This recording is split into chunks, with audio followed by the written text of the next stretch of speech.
all traditional religions used to be convinced that the fact that humans evolved is somehow a threat.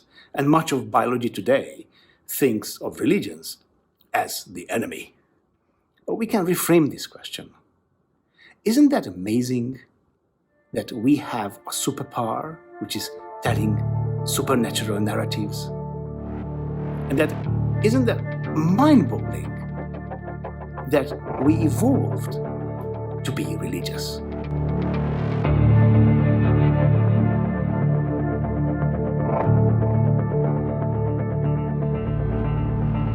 What should be the approach of science to religion? How could we possibly understand this human phenomenon?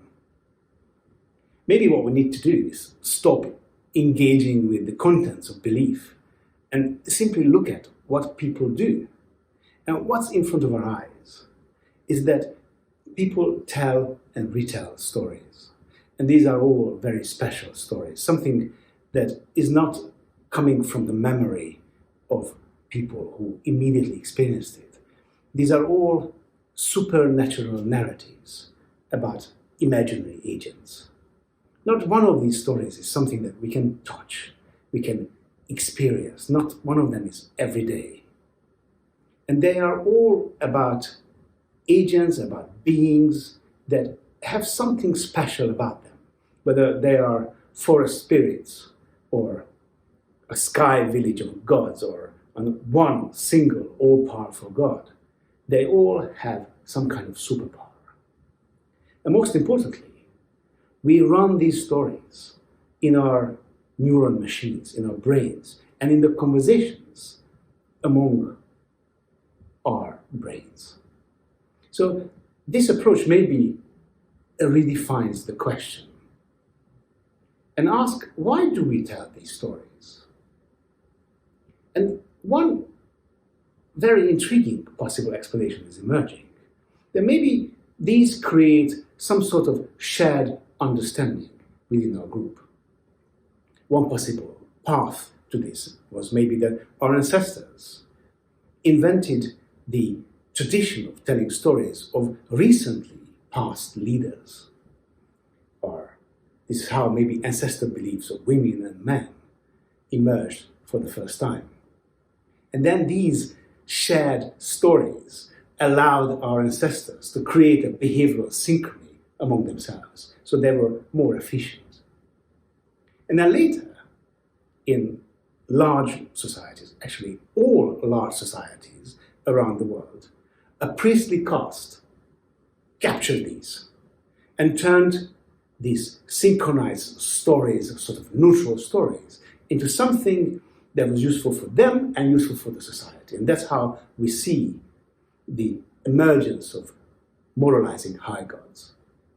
So in this 7th segment of the crazy 24-hour lecture, it was the origin of these religious stories, these supernatural narratives about imaginary agents that we were discussing. And then we turned ourselves towards practice. We found this baffling observation that temples, sweat lodges, and saunas, without very different ideas, they're all on the same range, which gave us an insight into designing the perfect workshop.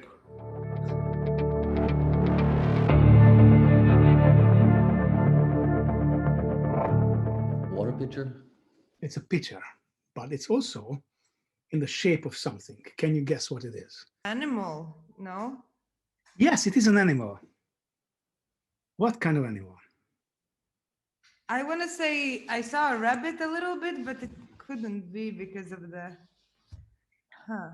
So this is from the part of the world where there are no rabbits. It's from South America.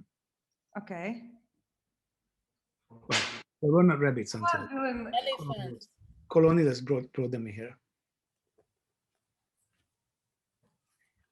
So this was a tool to tell stories around, it's faded a little bit, but the colors might give an idea about the nature of this animal. you think this animal was safe? Is I it want- jaguar? Hmm? Jaguar? No.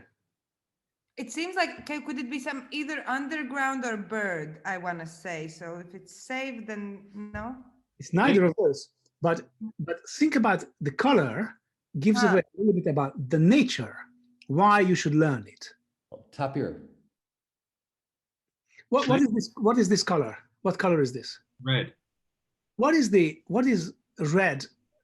This usually the sign for Danger. danger. Exactly. So what kind of animal could have been dangerous? In particular, what kind of danger would be red? Multiple choice. Sometimes it could be blood. It could be blood, yeah, but this is not blood. Sometimes you see snakes being red. If a snake is red, should you cuddle the snake? Probably. Once. You get to cuddle the snake once.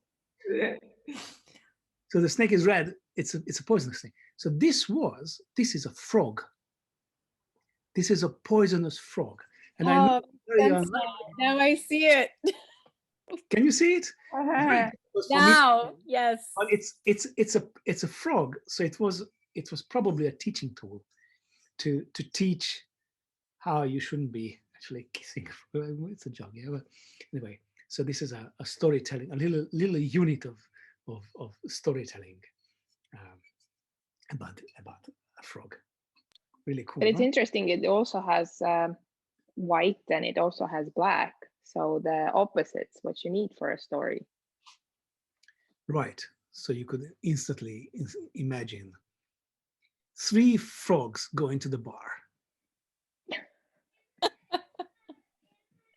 So I'll ask your patience for a minute.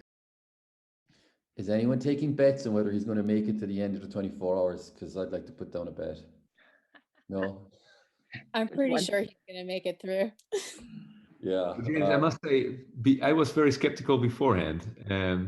Now, having been here since the beginning, I start realizing this is just an average day with Tamas. Yeah.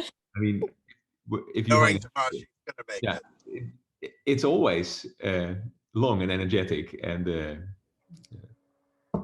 yeah, He's gonna make it, and if he has to drink for the last 6 hours, he's just gonna make it somehow. exactly. So our only chance is to also join in that, and then all of us will make it, I'm sure.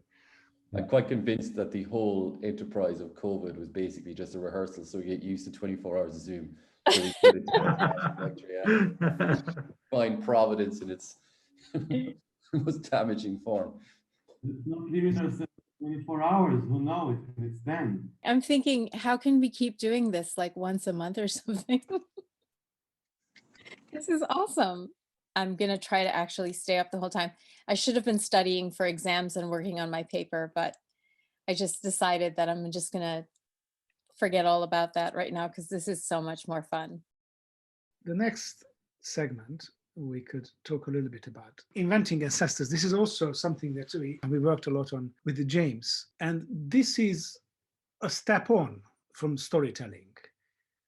And what I'd like to really know is, how do we end up from telling stories about the world, which inevitably will be in a way supernatural because we're going to simplify, we assign agency, and thus we create a shared map of the ecological, physical, and social world out there.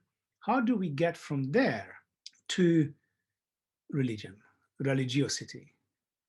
There is something in it that really bothers me, and it's not the that we evolved to be religious, because I think if you work on humans, it's sort of trivial. I never really understand biologists who like Richard Dawkins who would discount religiosity. I think much more interesting question, actually, the actual interesting question is how did this come about, and what do we learn about spirituality? So the next segment is going to be a little bit about how did we end up a religious species. So it seems that something around religion in the sort of build-up institutions, religion is not a human universal, but religiosity is. The first thing that you observe is that death is somehow important. This is not my photos, but this is from the New Guinea highland. Not the bit where I worked in, but not far from it. And this is a mummy, a New Guinea mummy. So this man, this is a man who used to be a big man. A big man is a man who speaks a lot. This is in these cultures. It's a very leveled culture, so there's no real hierarchy. But there's some function for somebody who becomes a coordinator, and this coordinator goes around and just talks and talks and logs, and until pretty much everybody gives it up. We have a European version of this. I show you. In Europe, we have her. So rather than a big man, in European tradition, it tended to be a big woman. So it turns out when you look at closer to these Venus figurines, they're actually grandmothers. I will get back to later. To this later. So these were probably female. Women played the same role of being the coordinator of the group. But anyway, so New Guinea, it is men who are there, this big man. And when they die, there is a process of essentially being smoked. So the intestines are taken out and being smoked. And then these big men are occasionally taken out. So we not only would tell stories, assigning agency to those that are living around us, which makes a lot of sense, yeah, because we're mapping the world around us. We want to tell others about the dangerous bits of the world. But we also tell supernatural stories about our ancestors, which is really weird. It really bothers me because they are not around. So very often we take it for granted that we tell the stories about our ancestors. But why do we tell the stories at all? Okay, maybe 1 or 2 generations back, it will maybe tell us a little bit about who's related to us. Or that we've got other words for this, cousin. But we don't need to tell stories about the grandmother. We tell these supernatural stories, these mapping stories about people who lived many, many years before us. So many years that there's nothing left of them. And still we tell the stories. And it doesn't really make sense. So this is what we did, again, with James. We tried to look at a behavioral synchronic framework, sort of the framework I showed you earlier, in which a group is trying to get to a synchronized state, either using music or language or my dots on the screen, some kind of compass direction, if those of you who were here. So this behavioral synchrony explanation or approach to the rise of religiosity versus something called the moralizing high gods hypothesis. So moralizing high gods hypothesis says that there are these imaginary big gods that are floating above us, and they are going to project really strong cooperative norms on us. And hence, this is why you see all the large populations have some version of these moralizing high gods. So there are some bits that I think we agreed with, that the altruistic behavior towards a non-kin is definitely necessary for cooperation in a large group. We also agreed that there is some kind of projection of social norm enforcing that supernatural power. Their version is the moralizing high god. Our version was the superhero stories. But we also agreed that maybe this had something to do with the group size, but they directly link the behavior that helps the community behavior with the moralizing high gods. And we showed a different mechanism with which this ancestor belief, and hence the gods later, might have appeared. It will come in 3 steps. So the first step was that we will argue that humans are a primate species with a unique social organization. The other primates, you can be solitary, very rare for primates, they tend to be social. There are about 230 primate species. The exact number depends on what you count as subspecies or separate species. So it can be solitary. Then you can have pair bonded, a host of examples for both in what's called an old world versus new world. We don't have politically correct terms yet for this. So it can be single, solitary, pair bonded. Then you can live in a harem. So you have a single male with several females. A gorilla group is going to be like this. And you can have multi-male, multi-female, like a bonobo group is, or a chimpanzee group is. So a lot of reproductive age males and females living in the same group and mating and producing kids, but not in a pair bond. Our species is the only one that has a multi-male, multi-female social organization and with a primary pair bond. So that means that kin-based cooperation is pretty tricky. So we humans have all kinds of solutions to this. You know, we invented in-laws, we invented extended kin, we invented imaginary kin, but just a certain distance is going to go. Yeah. So we need some kind of other kind of cooperation. And the issue is that all the bits that are being put forward are disproportionately beneficial to the group. And all of those solutions would create a space for free riding. Yeah? So this is where the Moralizing High-God solution explanation for the origins of religions come in, that you have somehow a supernatural punisher who people need to believe in. And then at this point, this is not enough, because you can still not believe in it. So then comes a really dodgy, I think scientifically dodgy bit, that you need to assume group level selection. So the group level selection is that you have, evolution works on an individual level for us. Yeah? So if you think of a recent evolutionary process, lactose tolerance. So when after agriculture, we started to drink milk, some of us, most of us were intolerant to lactose, and then those people were less likely to be successful, had fewer kids. So the genes, the mutation that allows dealing with lactose, dealing with milk, as a useful thing, spread. So that's a recent example where there's an individual level process of evolution.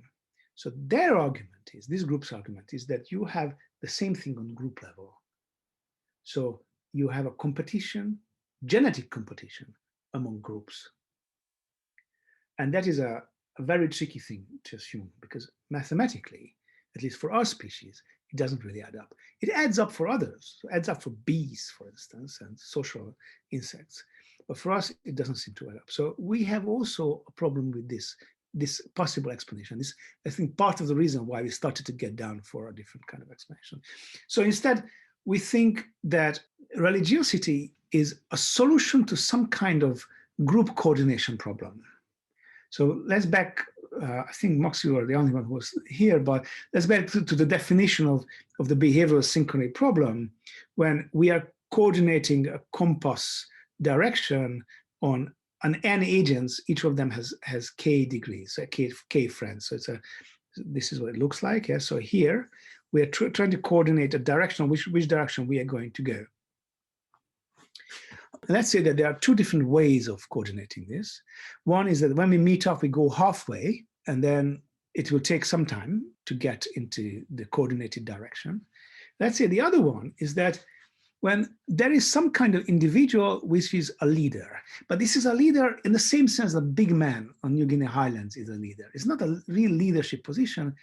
It's that we say that person has the truth, but the truth doesn't really need anything else. It's just a way to coordinate the group. But we pick someone to do that. We pick this lady, or pick a big man. And then what we say is that then we are going to learn how useful each piece of information that we hear within the group, even if we are not directly linked to this individual. And we adjust our weights when we are updating our information on this. This gave rise to a very interesting observation. When you look at how efficient, or in this case, inefficient, is a coordination on a mesh network. So the network here doesn't have a structure. Everybody could be linked to anybody else, but it's let's say the 20 individuals, and each individual is linked to 6 others group. And you look at how long it takes for them to find a coordinated point given the group size. And if you have the version in which there's nobody special, and hence you have this mesh form of coordination, then for small groups is exceptionally efficient. So you can create a very rapidly coordinated group if there's no leader. In fact, if you have a leader, you've got somebody picked out as the special position, it's much more expensive. But as the group size increases, so we move up here, and again, just step back a little bit for those of you who are not here. One of the key problems that we were thinking about is how you can reach large groups, what kind of tricks you need to have to be able to maintain a large group, thinking that maybe you have a need for ever larger groups because of the pressure coming from warfare.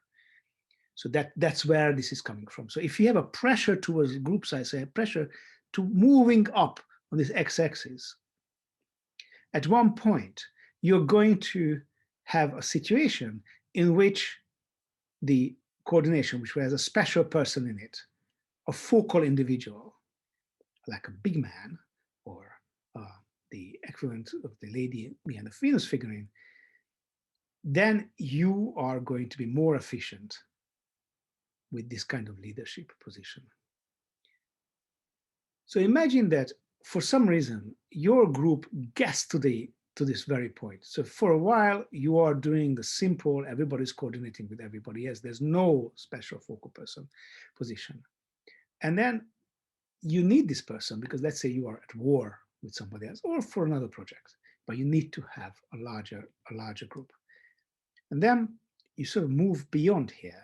So it suddenly makes sense to pick a person and say, all right, you are our focal person, and we are coordinating everything around you. Of course, that person is going to die. And then we can choose a new big man, or we can say, oh, wait, we can represent this big man with a pen. We can represent this big woman with a sculpture. We can represent this big person with a sign, or with a mummy. And at that point, suddenly that original question, whether it makes sense to tell supernatural stories about an ancestor, even when the ancestor is not around, can be answered. Because at this point, there's a function to telling supernatural stories about the ancestor. And it is not about mapping the environment. It's about coordinating our group. But of course, then you can have an ever larger group size. With ever larger group size, you will have a new need, a new possibility. Because some people can say, in a much larger group size, can say, I have a special connection to the big man or the big woman. And my special connection allows me to tell you what it is, what is the content of this, what used to be a compass direction, the content of our synchronization. And you know what? The content of the synchronization is not a neutral marker. The content of our synchronization is what we do or what we believe in. If you have somebody, let's call it a priestly caste, captures, in a larger group, captures this big person, revered ancestor, and say, all right, from now on, we need to coordinate our rules, and this is what we do. This is what our group marker is, that we worship this, we say this, we think this. We live by these rules, and suddenly it is possible to have these larger gods appear. So possible to have behavior rules appear, and then you can merge these and you will end up with large groups, So sort of, we tell the story here about religiosity, but religiosity comes from several different points, yeah? So one point of religiosity coming from the fact that we tell supernatural stories because we think in stories and we map the world in stories, and we shared the mapped world in stories. A second element then comes from the fact that once you have this mapping, having an ancestor can provide a coordination solution, a solution to a coordination problem in groups that are larger than the smallest size. So rather than synchronizing neutral markers, suddenly you start synchronizing behavior norms. So if you want to allow some group selection rather than genetic group selection, this is the moment when we can say, all right, maybe there can be cultural group selection. When the cultures that take over entire groups and drive the groups and will provide this system of norms and markers, that culture can be more or less successful, which will then lead you to the rise of the priestly caste, and who then can capture this behavior for their benefit. And in a way, they can still provide the service of having the minimal amount of behavioral rules that's actually useful for the society, hence the moralizing high god stories that they tell. But really, it is clearly captured for their reason. Right. I wanted to tell you this bit of a different path to religiosity and to different path of structured institutions as an alternative to the moralizing high gods, as one that I think is going in line with the behavioral synchrony model world, and has going in line much more to my work. There's something very interesting that's going on, because it seems that it is not enough to have these stories about moralizing high gods and ancestors, but our communities around the world seems to have invented all kinds of ways of structuring, of creating delineated space and a time in which we tell these stories, we relive these stories. There's a really interesting thing about it, because let's call these temples, invented by a lot of different cultures, independent from each other, or special rocks. Yeah? And I put all of those in now one category. And they also push our buttons in many different ways. So they push our social buttons. So I will give you an example of what I mean by social buttons. If you're around, can you please come here and look into the screen, and just engage with my eye a little bit. Just keep on looking into my eye. And sort of, this is a trivial exercise, an obvious exercise, but amazingly, it always works, and even via the screen. Yeah. So if you feeling a little bit of warmth now, it's probably an oxytocin release in you, just coming from my eyes and probably my smile. Yeah. So this is the simplest social button that works on us instantly. We can create an eye contact, and it's after a few seconds, 4 seconds, 5 seconds, we start engaging and bonding with the other. And so that is something that every culture has. And it's an instant button. So you don't need to tell stories of temples. You don't need to tell stories. You don't need to eat together. It's instantly there. And we have a bunch of these different kind of, imagine that I have a spoon here, and this spoon has sugar and cream and strawberry. Just imagining the sugar and the cream, you will have a response to it. We are doing it on the screen. Let's do another one. Let me show you a super simple one. Here's a ball. I'm going to throw you the ball. And you catch the ball, and throw the ball back to me. Okay? And then always throw it back to me. So when I throw it to you, always throw it back to me. Cool? Okay, ready? Put your hands up. You know, I can see you, but ready to catch the ball. All right, okay, all right. Throw it back. Ah, thank you. I'm gonna throw it to this lamp here. It's an imaginary lamp.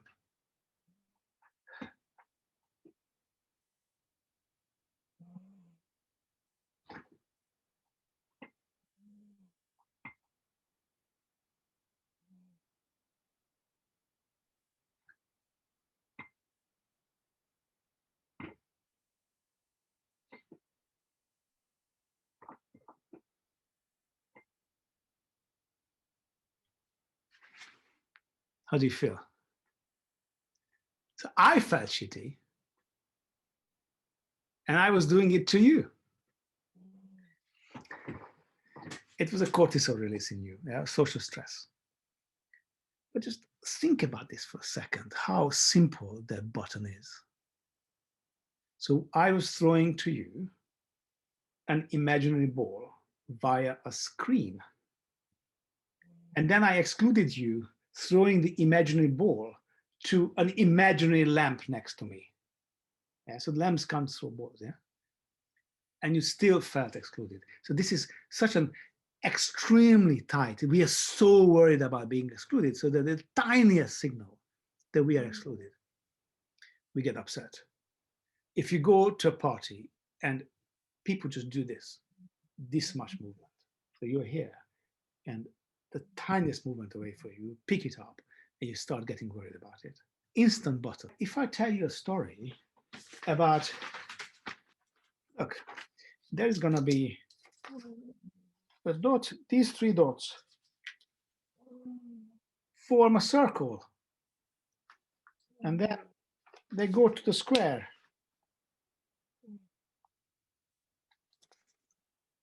They will not fit in. I gave you nothing, a bunch of dots and lines, and you made up a story, yeah? So if we just do this, let's clap together. Clap with me.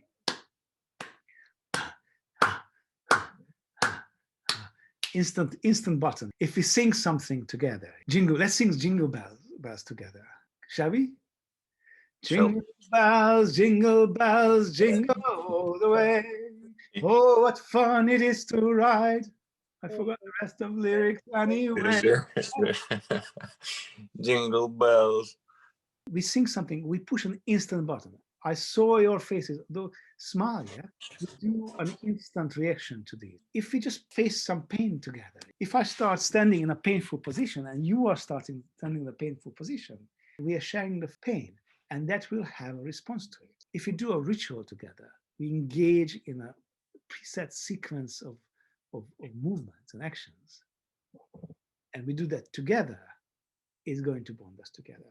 I mean, if you think about it, we can combine these all, and that creates a possibility to form an architecture of these social buttons, in which we tell supernatural stories, we eat together, we drink together, we face pain together, we sing together, we follow some clapping together, music together.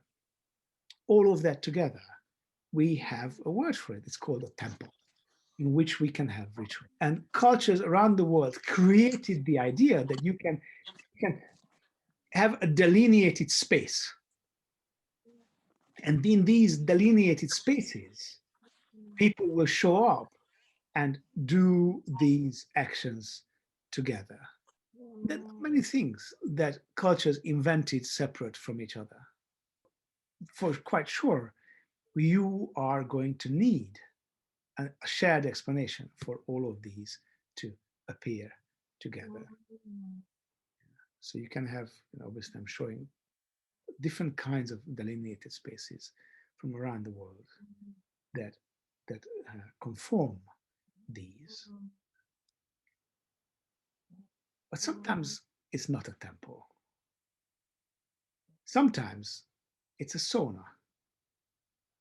So we go in there, we share some pain together, we sing together, tell supernatural narratives together, sometimes eat and drink together. It's a ritual. But rather than being a temple in which a larger community gathers together, this is a place for family hygiene. And I was really, really taken over by this idea that almost identical set of social buttons are being pushed in a temple and in a sauna. And I don't know how much you know about this, but saunas used to be, or the equivalent of saunas, used to be all around the world in front of not only saunas, but also baths, a Japanese bath, a Turkish bath. Yeah, there are these old traditions of creating these baths. And again, it's not that different. These small places are not that different from a small church, a small temple. So I'd like to tell you a story about sweat lodge. So this is what a sweat lodge looks like. They're going very far back in time. These are ancient sweat lodges from different parts of the world that are sort of underground. And one of my students, a PhD student in evolutionary anthropology, is also a Gita in a traditional Native American culture. I think it's really cool that she's studying what she's doing, and she's studying the origins of religion and religiosity, and while at the same time being a Gita. And she invited me to these special events, which I'm going to tell you about. This is not a very high tent, so you can see the fence behind. Really, the tent is sort of just above, if you sit down, just above your head. And what you need to do is, first you listen to all the supernatural narratives in which the roots of the earth are coming up, and when you go there, you're meeting these birds and the forest. It's a really long, fairly complicated story. That you arrive and there's a stone circle, and people are sort of in their underwear. I was in my trunks, and there's a fire outside. There are a lot of stones in the fire. Everybody sort of lines up, gets smoked up. So, basically naked. I was standing there while my PhD student was smoking my body to purify me. And then you line up and you go into this space. And this space is basically an oven. So this is the moment when you realize that you're going to die. And those of you who were here earlier maybe remember that I did build some models about thermoregulation of the human body. So I very rapidly realized that I am here, the largest bodied person. I will warm up the slowest, but I will have major issues dumping heat. So if somebody's going to die, it's going to be me around the 30, 40-minute mark, because you are going into an oven. And of course, everybody who's around it is like this cool as these guys are. So there's like, gringo. And I happen to know that there were some incidents in which people died. They got overheated and died. So here, this is exactly what it looks, as you see here. There is a tent, and then inside the tent, there's a big hole. And then, so we're going to go around here, 40 of us, and kneel down and sit down. So this is packed with people. And then in this hole, on big hay forks, you're going to bring in these very, very hot stones among the naked bodies. Put them down. So Karina, she would be orchestrating this. So everybody sits down. She tells everybody to shut up. And then she says a number, 13. There's no particular meaning to the number. It just creates, it turns out it created a bunch of hooks on which everybody can put on their stories and then be ready to hear the stories. It's very interesting, almost like an art installation in which you are given the sign for a meaning without the actual meaning arriving at. And so all of these these hot rocks arrive, and then they close the roof. And then they're singing and drumming, and they start putting water on the stones, a lot of water. So I'm getting overheated. Everybody's getting overheated. It's basically a sauna. And I have a problem because death is coming. Death is obviously coming. So first time I was doing there, I remembered my models about thermal regulation, and I realized that I need to put more water on myself. So because everybody knew that I was not only the Gringer, I was also Karina's PhD supervisor. It was completely dark, so I sort of moved around a little bit to create a bigger space. And I cut out a little puddle. And when the water was going around, I filled up the puddle with water. And then, shame or not, I lay on the puddle, yeah? Because they didn't touch me. They were not around me because they were so respectful. So I lay in that, and I was covering myself with water from the puddle to avoid death. Nobody said a word, except when we had done 4 rounds of 15 minutes here, and I had done 3 rounds of covering myself in water from the puddle, everybody came out into the light. And guess what? Out of all the bodies, only one of them was completely covered in mud. I don't know whether clearly everybody knew what I was doing. So next time, when Karina brought me there, she signaled to me that it's not an okay behavior. And it also was so packed that there was no space to do anything. And then I had a revelation that time. And I want to tell you about this little revelation.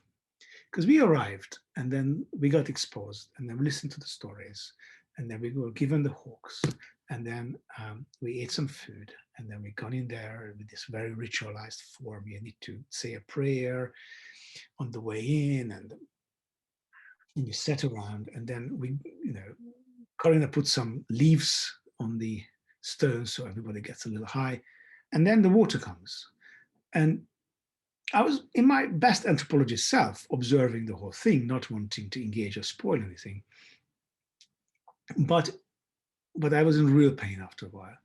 And I knew that I cannot possibly go out. And so I had to just put up with it. So I thought, okay, I know about oxytocin being a painkiller. What I'm going to do is I'm going to trigger an oxytocin release in me. I know that beta endorphins are painkillers. I'm going to trigger a beta endorphin release in me. And then I'm going to maybe die, but at least not be in pain. So I started to participate in the singing, in the clapping. And also there was a little bit of competition, because once a bunch of guys, I've got a very loud voice, so once the guys started to hear that there was another male howling in here, they put it on. So it was like a lot of howling, a lot of very loud competition. And I survived. The weirdest thing happened afterwards. Because, of course, we would discuss with Karina the different elements of this and how this is really pushing the different buttons on us, these social buttons, the structured space, and then the role of narratives and stories in here. But 2 weeks later, I felt that I'd like to go back. So I said to her, can we go on? She was a little surprised, because she correctly observed that I hated much of it. I was there as an anthropologist, and I was not there for pleasure. Why on earth do I want to go back? And I was asking myself the same question. Why do I want to go back here? And I realized, because I liked it. Okay, what is it that I liked? I must have liked the oxytocin release. So this was a perfect example when I caught an institution catching somebody inside the community. So to put up with the pain, I had to do the singing, the clapping, the full participation, the full participant observation here. And after a while, not even observing, just participating. And that pushed my buttons. And as those buttons were, social buttons were pushed, and I had a beta endorphin release, I had an oxytocin release, I started to bond with this community. I started to miss this community afterwards. So this was a revelation for me, how it is not enough to tell the supernatural stories, but we need to have these structured spaces where our social buttons, all the social buttons at the same time are being pushed. And it was so interesting, because in Europe, I'm in Oxford, and in Europe, we separate temples and saunas. This was both at the same time.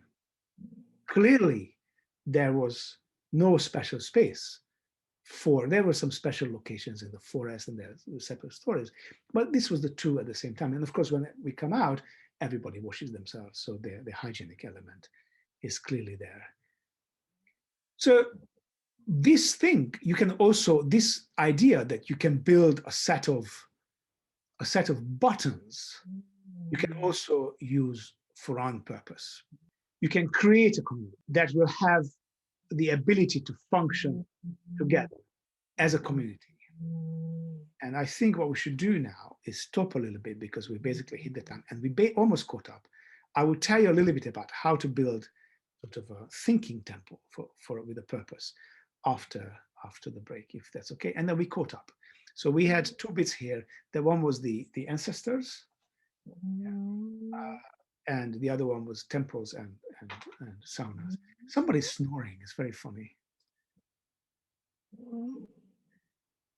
A few years ago, I was preparing for a conference talk, and for the Oxford group, I gave a practice talk. It was after lunch. I think, James, you were there. It was after lunch, and everybody fell asleep. It was a mathematical paper, and 100% fell asleep. Of course, at that point, you have a question. Do you continue? I did. Anyway, so let's have a little chat break. Who's running this one? I'm meant to be a moderator. Yes, hello. That's where to start. Oh, hi, Susan. Hello. I want to know what comes after moralizing gods. What do you think? Well, I'm wondering whether everything tends towards tribalism, and we just fracture into different tribes and different nested versions of tribes. You know, in the same way that we've got the social complexity and the nested stacking of complexity.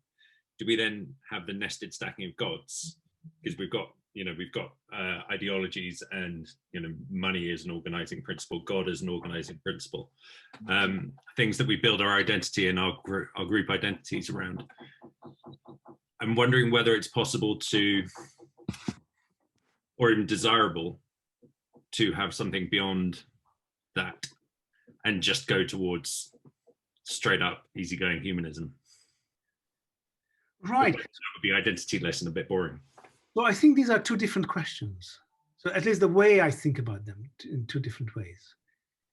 So one question is how we move from local ancestor worship to ancestor worship of larger groups, where we necessarily combine them together.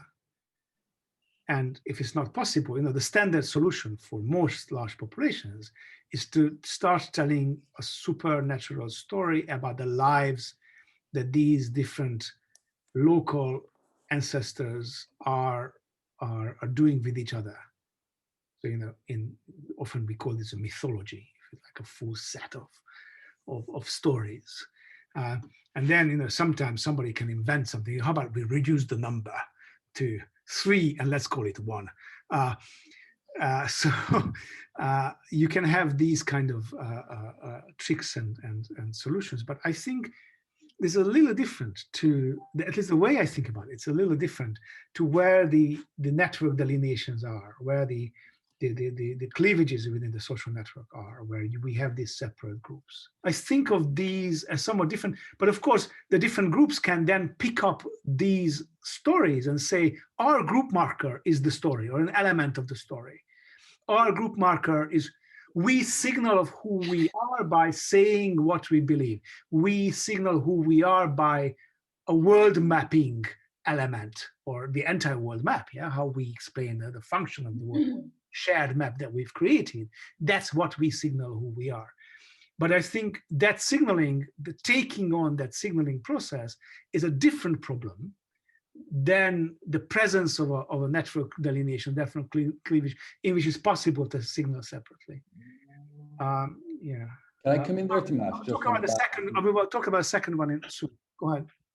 But just to get to the secular kind of humanism angle there, I mean, the mechanism that Tomasz was talking about with the ancestor worship is that it takes the ancestor, puts them in kind of this counterfactual world where they haven't died, and therefore, you know, you don't have to worry about who gets power next because the ancestor is there in the background and nobody can contest them. There's other mechanisms for doing that. So one of the ways you could do it is like with a hereditary monarchy. You have a focal point, like, you know, maybe a queen, say, whose authority isn't up for grabs because it's passed down through an incontestable line of descent. So therefore you have a focal point of orientation, which in this case happens to be real, rather than counterfactual, rather than this ancestor figure who we assume still exists. So I think that would be the way to do it. If you want to get out of the tribal routine and you don't want to have religion as the way to do it, the way you do it is you have these incontestable social points that we coordinate around. And that was kind of one of the outcomes of the paper, I think, that we didn't maybe explore subsequently, but it's kind of in there. So I think, Thomas, as usual, with one of your talks, I think I made it to about slide 2 before I got stuck. So yeah, so I think I'm about 10:05 is where I sort of went off on a tangent, because one of the things that was really interesting is you showed the graph of coordination efficiency, and we've been trying to do a model similar to that. And when you actually think about hunter-gatherer societies, you very rarely have groups of 25 coordinating action. So, you know, and it was just, I actually was thinking, actually, it's really interesting when you think about why would you need a moralizing God and when would you? And actually in hunter-gatherer societies, I don't think they ever coordinate groups of more than, I was actually looking while you're typing, you know, their foraging parties are about 5. So you're actually way down on that scale. So it's just, it's quite interesting. I know you had a warfare talk several hours ago, but you think that's probably one of the only times that a hunter-gatherer society would coordinate at a higher level. And foragers don't have moralizing high gods. I know, that's exactly, yeah. No, this is the moment where he came in and said support. I see. No, but it was just quite interesting when you think about it, because you think they don't have, and that's one of the questions is why don't they have moralizing high gods? And it's like, maybe it's because they don't coordinate large groups ever, except for warfare, you know, very, very limited occasions. I mean, I think it's a functionality-based society versus the hierarchical society, because in hunters-gatherers you are very functional. You don't have time to actually argue who is the supreme to anybody, because if you are just being a supreme, you're gonna die of hunger, because soon Yeah, I would take massive issue with that, because hunter-gatherers actually have a lot more spare time than industrialists. So actually, you know, people in the Victorian era had much less free time than hunter-gatherers. So that I don't think. Yeah, sorry, I'm talking probably about the more northern regions where you pretty much prepare half the year to stay alive for another half. Sorry. But what my point really was, because that if you have to delegate some sort of, let's take a group and take that group as an hierarchical society, then I think at some point you'll get an issue, because we don't really like the idea that somebody has an absolute power amongst ourselves, amongst the rest. So you probably, so that's in some sense, inventing the higher moralizing God would be to delegate that role, so that you don't get too much in an argument inside the group who's superior, that you can have a reasonably superior ruler in the group, and then you have somebody who's even higher than that and then literally untouchable. Well, I think the other issue is that most leaders have very short tenures, right? So you have very unstable societies if you only have leaders. Whereas a moralizing God provides you some continuity for, you know, like the Trump era. There's a really weird sound. I don't know who that is. It sounds like there's a cow that's joined us. Tomasz, you're muted. Yeah. It's probably the mooing cows that Tomasz keeps running past. I muted the person. I found that. I think it might have been a snore. At least it's yours, but the sacred cows that you're slaughtering, Tomasz. It's only 11 o'clock in the morning, Tomasz. Depends where in the world. So I'm on 30-something hours now. Yeah, I was too excited. Okay, sorry, I interrupted the conversation here. So is this, Tomasz, like, let's see a scientist go mad? Never mind. Which scientists? There are several here. I'm talking about you, of course. You haven't slept. Actually, Thomas, can I just ask you though for clarification? Because honestly, I started thinking about sort of multi-level group selection, and then we were talking about sweat houses or whatever and I kind of missed the connection between the two. Could you just walk me through that again? I understood that you're talking about bonding, fine, but like what was the connection between understanding how we sort of organize and structure large societies and then individual bonding? Oh, I see. Maybe that was it's happened in my head. So those who propose moralizing high gods, they have a problem that they're facing. So that explanation needs to explain why we do not cheat. Yeah, if you tell me a story about some moralizing high god, I go out there and just not follow whatever you said. I will pretend to, and that's it. And the original formulation came with suggesting that these moral norms, following these norms, came with some kind of altruistic evolution of altruism process, in which was triggered by genetic group selection. And I think we agree. That's one of the things we agreed, that for our species, genetic group selection is almost certainly out of question. And instead, I think where we had gone back and said, all right, we can agree with that if cultural group selection plays a role once you have these creation of these norm units. Yeah.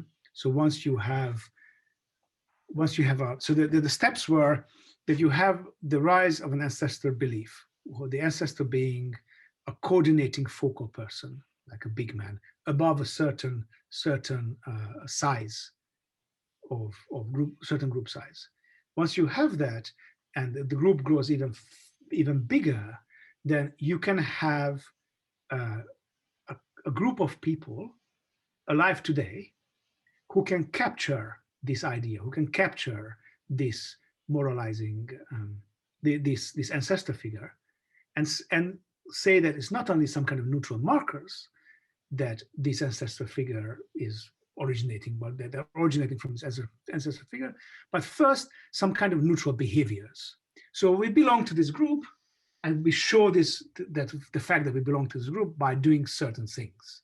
Yeah, I don't know, tightening up or not. Yeah, saluting or not. So we're going to do some neutral behaviors that we signal that we belong to this group. And then the next step is that then they can say, all right, let's have some non-neutral behaviors. And those non-neutral behaviors will be affecting your behavior, that will be affecting your benefit, every individual's benefit. Yeah, some of them may be good for you. Yeah, where you signal to the world that you are a member of this group by doing something that's actually useful for the group, and a little bit not good for you. Yeah, so you pay as a little price, but what keeps you from free riding is the value of signaling that you are a group member. And some of it is going to be for the benefit of the priestly caste. Yeah. And then these I get sets of rules together will go. I get costly signaling, right? But like I still struggle with going to the like hormones, bonding hormones in rituals. Oh. Yeah, I mean, so yeah. Point. I get your point. I see. Your point was not what I talked about. Mm-hmm. I think we're actually nearly to 11 o'clock, so you get to start on your next monologue. No, but let's do this. So the point of those signals was that once you have these traditions, these traditions that are maintained by the priestly caste, emerge and compete with each other in some cultural group selection form, often the adherence to this, the confirmation of this or reinforcement of these are done in some bit of time that's cut away and some bit of space that's delineated. it's a different question, and a question why you need to delineate these spaces and why you need to cut away this time, why it cannot be continuous, but it seems that that is the case. Yeah. One possibility is that you need to somehow take it more seriously. So you can kill a ritual, a religious ritual, by laughing. Yeah. So one thing that is universal across religious rituals around the planet, that you're not allowed to laugh. Yeah. So anyway, so you have these delineated spaces, and once you have these delineated spaces, temples, then these temples, these spaces, will start instantly pushing all the possible bonding buttons. Yeah. So that's why I brought in those different kind of examples of the social buttons.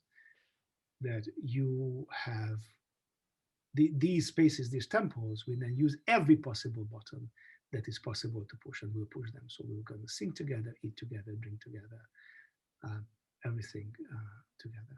Is this not? Am I not making sense? Yeah, I just there's quite a lot of scaffolding that from 10 o'clock to 11 o'clock. And it's just the bits that tie the things together. I think we could talk about forever, but it's 11, so I think you're on to your next topic. I need a break of 1 minute. Yeah, but once we are at the saunas, then I made myself a note when we were talking about it. That was that in some way, yes, if you look at today's sweat lodges and how they are, even I would say, mystified by the new age or whatever type of cultures.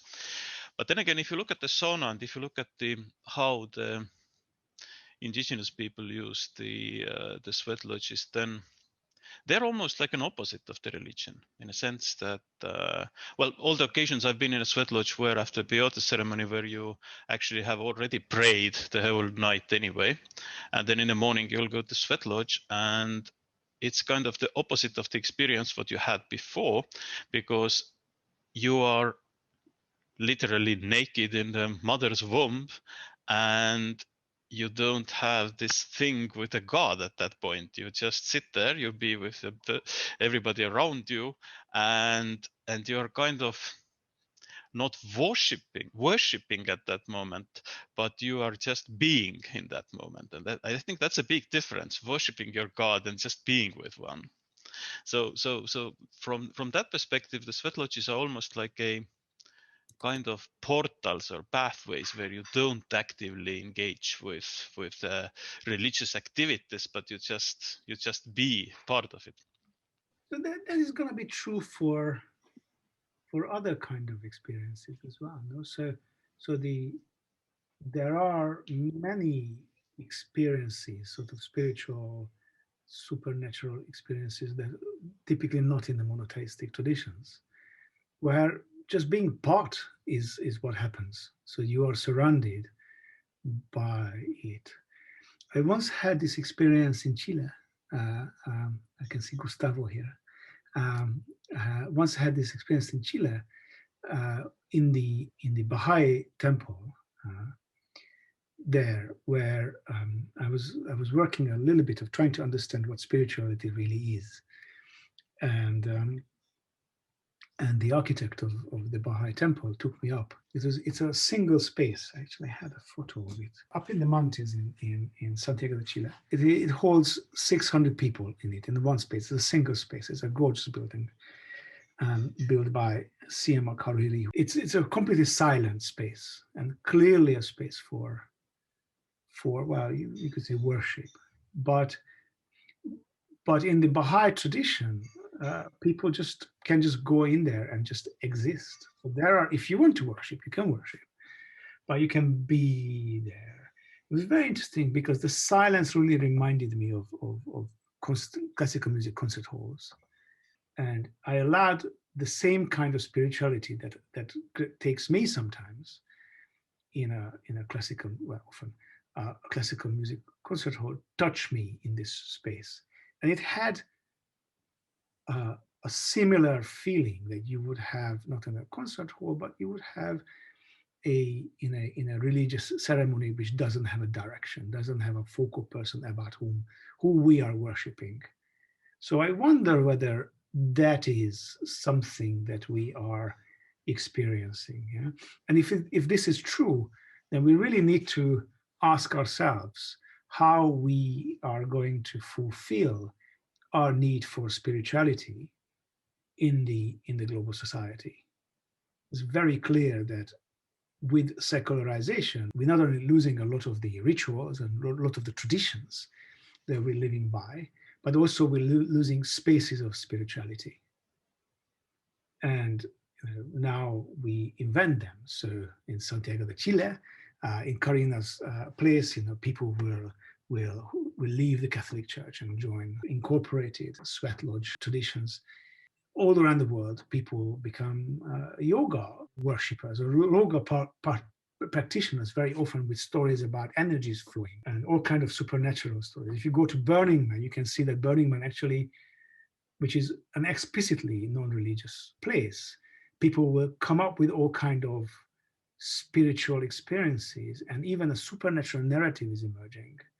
So when you go out to the playa and people say, well, the playa will provide, it is definitely a direction to some kind of supernatural explanation. So it seems that we fill these spaces up. It's not only telling the stories, but something feeling one with the community. This kind of spirituality is a need. Or Jan, is your hand up? Yes, it is. I just wanted to note about my experience in Sweat Lodge, and it was with kids, and it was amazing because it was bunch of prepubertal kids, and they spontaneously started to do their own rituals, and you could directly experience kids' religiosity or spirituality. But I wanted to ask about something else. What did they do? Hmm? What did they do?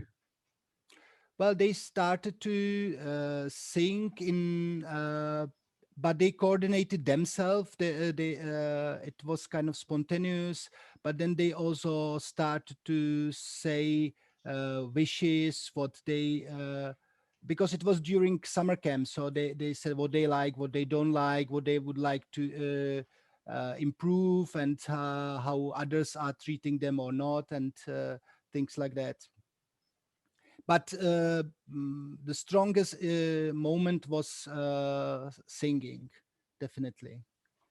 And no one was telling them to do so. They just started to do it by themselves.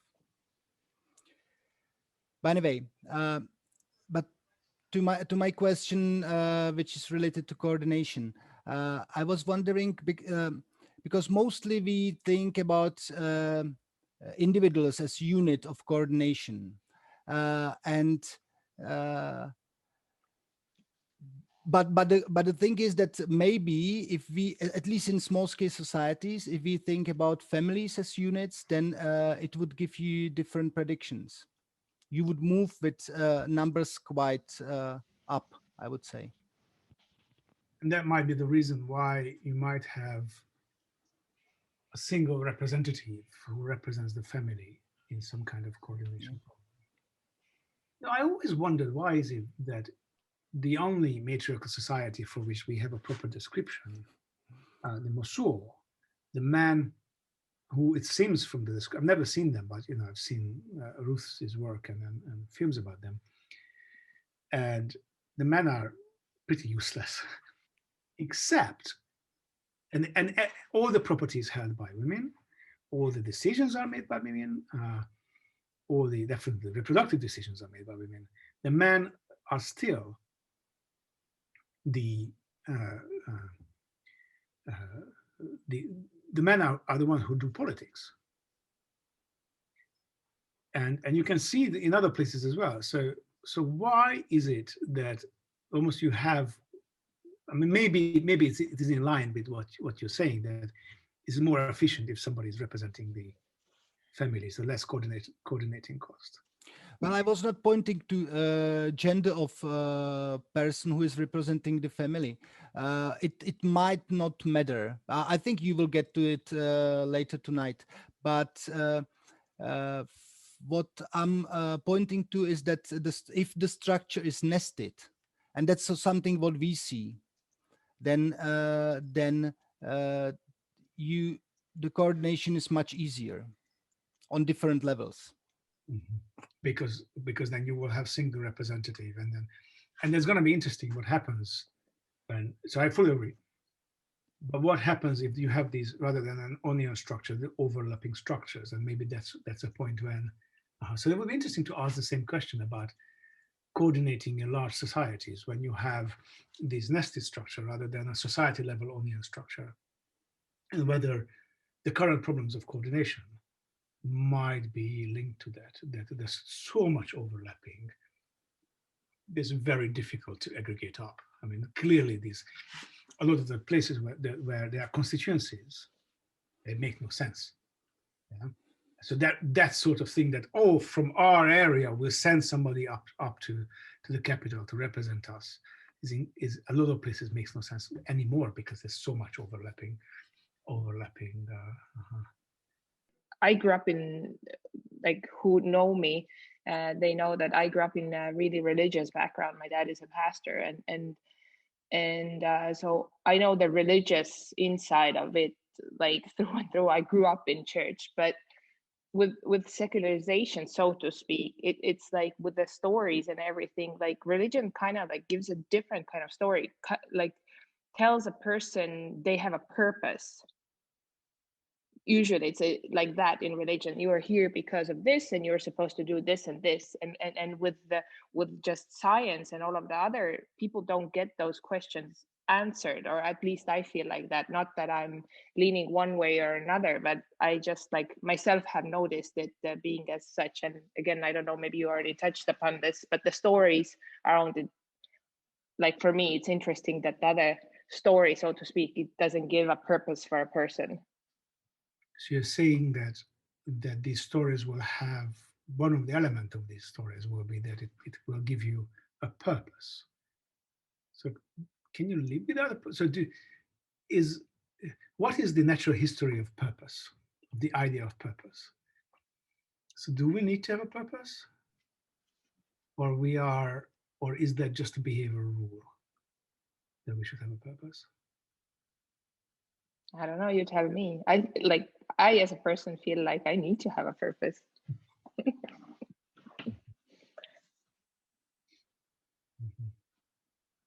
And the purpose concept might not be particularly useful to help you get through in life, yeah. But I can imagine if you're going to have some kind of set of rules, then a structure with a purpose in it will actually help you. It's a bit like the different stickers, yeah. So how many stars you have, yeah. And it's because, why do I get up in the morning? Yeah, but after a while you get up in the morning because you want to achieve something, and you want to achieve something because maybe you want to have another star, yeah, another smiley face or something. Yeah. Okay. So just a brief comparison. In my old hometown, which is also a really religious town, I'm not really part of that. Neither is my family, but the town is very religious. People talk less about purpose, and it's maybe the same thing like if you're among rich people, it doesn't make that much sense to talk about money in a sense, or talk about getting it. Similarly, if you're all having purposes, which in some very religious circles may be a given. There's also less reflection on this. So the whole question of what is my purpose in life is also one that only emerges once you're sort of in a free or maybe unlucky position, or depends on which perspective you take, that you can actually maybe make decisions about this and reflect on it. It'd be interesting. I don't know whether anybody's done this, to actually look at the prevalence of the purpose concept and to how, yeah, it would be interesting to look at it. Right. As a quick question, how much difference is there between the idea of a purpose versus knowing sort of where your role is in society? Because in a lot, you kind of get that indoctrination of this is my role in society. Maybe it's sort of a combination of what that has been said already, is that if you have a distinct, clear role in society that you already know you are going to play, there's no need for you to have some sort of more ambiguous role that you're playing. But if the role is not clearly defined, then you have a purpose, which is sort of a goal by which you define your own role.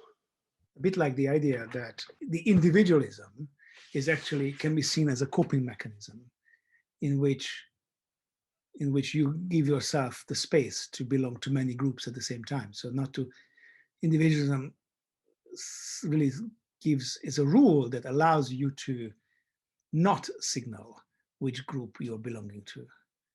So the same way purpose concept would allow you to switch between preset behavioral types, because it would explain why you are switching. You're switching because you are because of another logic. Very interesting. It sort of takes us to the next point. So maybe we should go there, and then maybe we should come back after that. I want to give you something that is maybe useful. You can peg these social buttons into institutions like a temple or sauna or a sweat lodge or whatever. We cannot use ourselves. And there's something that I have used in the past, and I'd like to show it to you. So in my olden days, some of you know, and in the beginning I talked a little bit about it. I used to run a company that was telling the future of countries. And one of the standard problems was that we would need to answer a question that nobody has the answer for. So you would need to put together a bunch of experts. And when you put together a bunch of experts, they are likely to be successful, and hence they are likely to be giant egos who do not listen to each other. So the question was, how do you create a space in which people will be listening and really thinking together? So I invented something that is using the same trick as temples use or saunas use, by pushing people's buttons.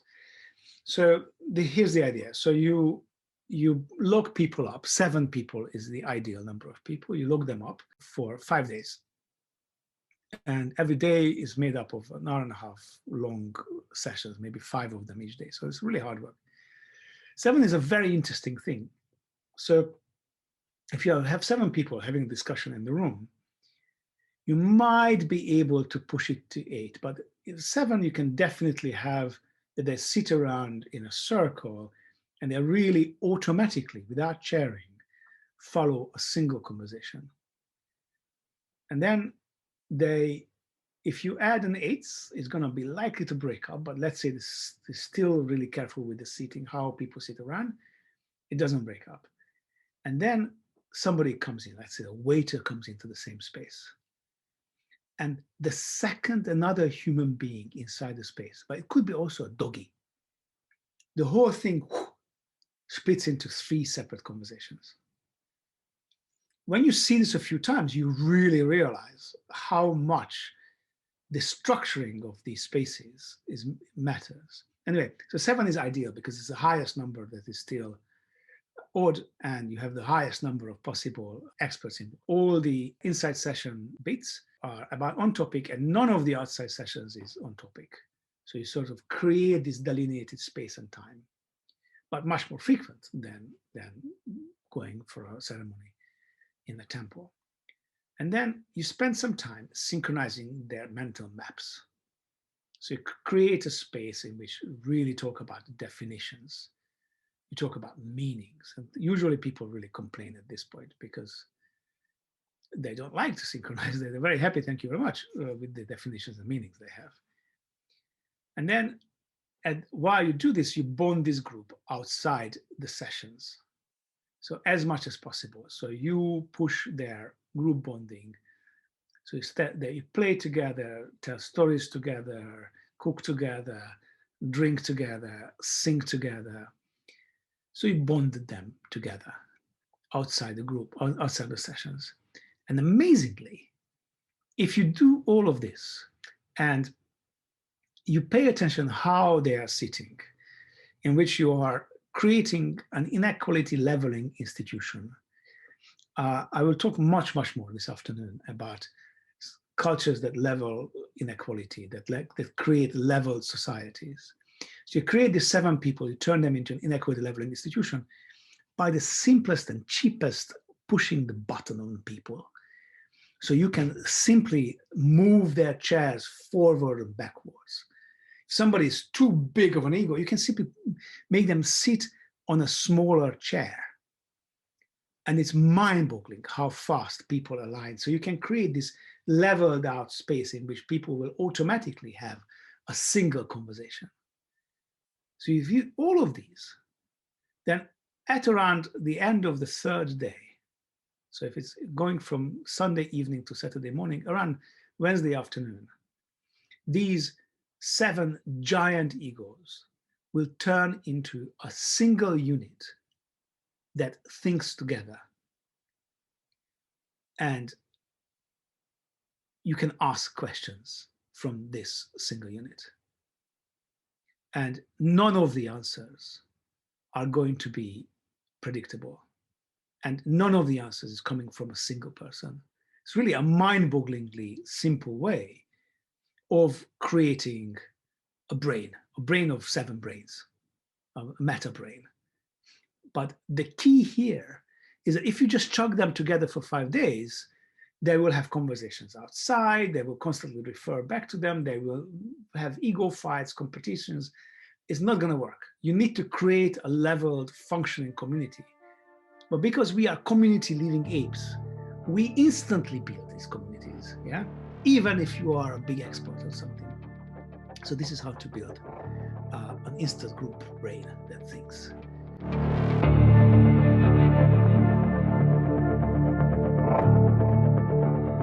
The Human Bee series is about understanding who we are as a species so that we can equip ourselves to take responsibility for the planet. Because if we humans are not going to do that, there's nobody else who's going to save the biosphere. If you'd like to be part of this conversation, please subscribe here now.